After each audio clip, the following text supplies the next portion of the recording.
Dick Fischer, and he's going to give us a little background information about himself here. You go ahead.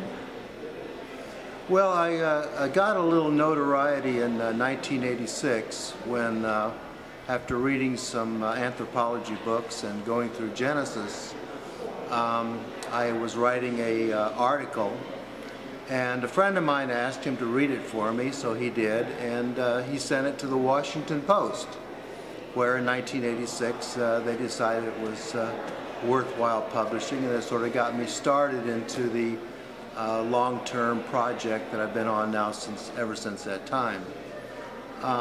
What I've discovered, and I think people would be interested in knowing, is that Genesis does appear to have real historical integrity. It isn't human history, as has been popularly misunderstood, but it does appear to be the genuine, legitimate history of the Adamites, Semites, Israelites, Arabs, Jews, Greeks, and some others in the ancient Near East. What happened, a funny thing happened in the early church in the first century, and that is that the early Christians, looking over the shoulders of the Jews, read themselves into the pages. And so what they could have interpreted as Jewish history, they read instead as human history. And that's been the mistake that we really have never corrected. The King James translators, when they translated the King James Version, operated on the assumption that Adam was the biological head of the entire human race, that there was a global flood that wiped out all humanity except for Noah and the wives and his sons, and that we all got our languages scrambled at the Tower of Babel. So that colored the translation.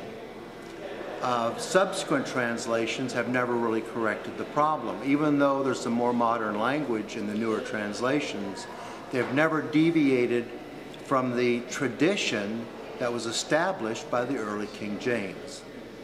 So there's a group of us that are trying to change that. We're trying to show that there's a better translation that can be made that would alleviate the problems that we've got today.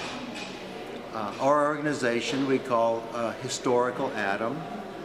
We intended as an apologetic juxtaposed between accommodation on one side, young earth creationism, and progressive creation, and we hope to carve out a middle position. What we believe in is that there was a literal human being who lived somewhere in the neighborhood of 7,000 years ago in southern Mesopotamia, the land of the Tigris and Euphrates that the Bible talks about, that he was the first of the covenant, he was the first to sin and suffer the consequences, he was the first to be accountable, he was the federal head of the human race, and he was the first of the line of promise leading to Christ.